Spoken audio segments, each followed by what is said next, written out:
প্রিয় ভিউয়ার্স, আমি আজকে আপনাদের সাথে বড়দের সালোয়ার কাটিং করে কিভাবে ছোটদের জন্য সালোয়ার তৈরি করবেন সেই ভিডিও শেয়ার করব। তো আমাদের ঘরে থাকা দেখা যায় নতুন সালোয়ারগুলো পরে থাকে, অনেক সময় পরা হয় না। তো এই সালোয়ারগুলো দিয়ে চাইলে কিন্তু আমরা ছোটদের জন্য সালোয়ার তৈরি করে পরাতে পারি। একদম নতুন সালোয়ার কাটিং করে আপনাদের সাথে ছোটদের জন্য সালোয়ার তৈরি করে আমি দেখাবো। তো ভিডিওটি স্কিপ না করে আশা করি সঙ্গেই থাকবেন।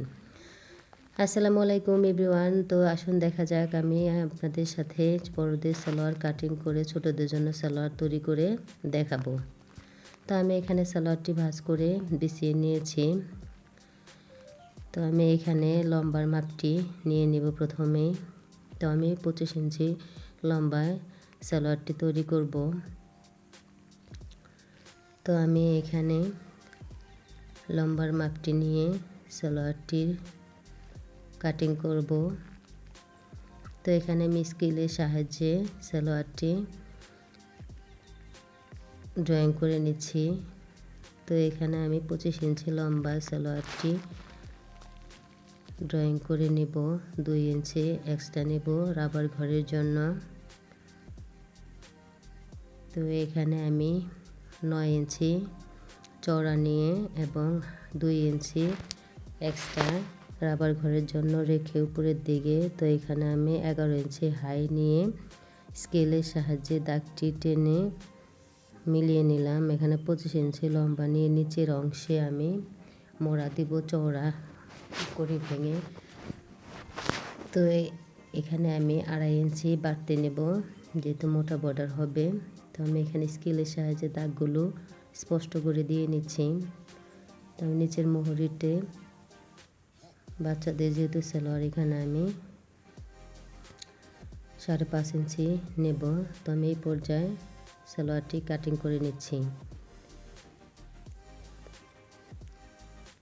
তো আমি উপরের অংশ এবং নিচের অংশ কাটিং করে নিলাম। এই পর্যায়ে আমি হাইয়ের অংশটা কাটিং করে নেব।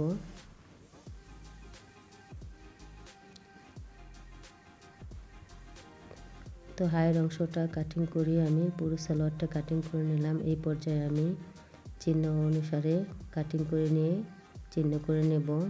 তো আমার সালোয়ারটি কাটিং করা শেষ। এই পর্যায়ে আমি চলে যাব সেলাইয়ের জন্য। তো আমি সেলাই করার জন্য চলে আসলাম বন্ধুরা।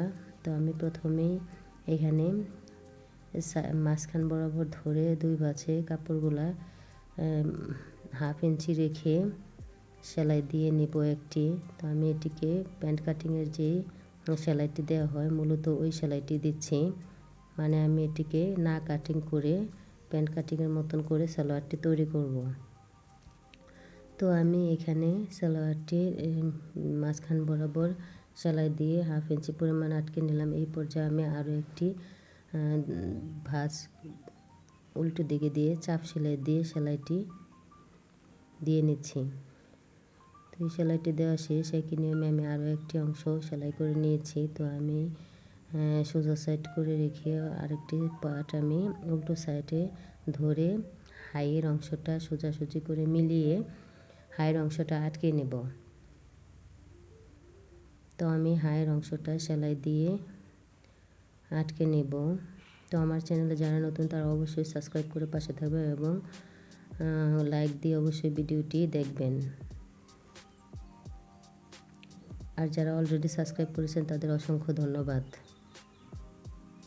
তো আমি এখানে হাইয়ের অংশ দুটো আটকে নিয়েছি। এই পর্যায়ে আমি নিচের মোহরিটা সেলাই দিয়ে নেব। তো আমি এখানে 1/2 ইঞ্চি ভেঙে তো উপরের দিকে যে ক্যাচান দিয়েছিলাম ক্যাচান বরাবর চিহ্ন করে ভেঙে দিয়ে উপরের দিকে আমি সুন্দর করে কাপড়টা সেলাই দিয়ে মোহরিটা আটকে নেব।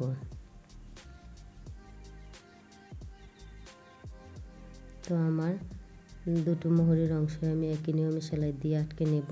এখানে আমি অবশ্যই আরও একটি সেলাই দিয়ে নেব। তো দুটি সেলাই দিয়ে আমি এই পর্যায়ে চলে আসলাম উপরের এলাস্টিকের ঘরটা সেলাই করার জন্য।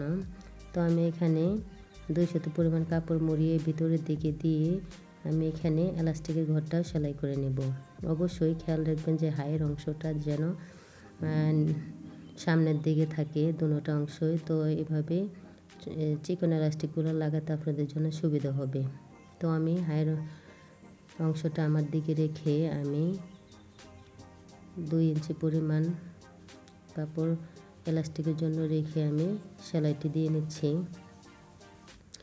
মানে রাবার গড়টা করে নিচ্ছি।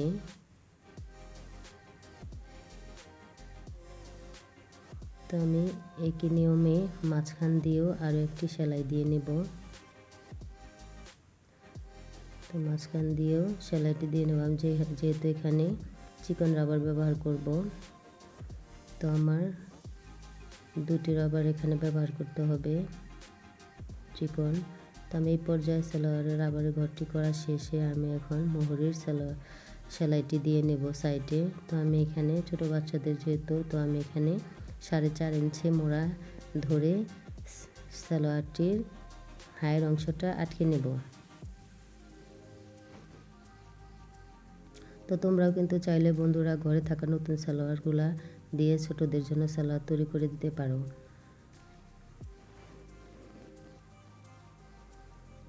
তো আমার সালোয়ারটি তৈরি করা শেষ। কেমন হয়েছে বন্ধুরা অবশ্যই কমেন্টে জানাতে ভুলবে না।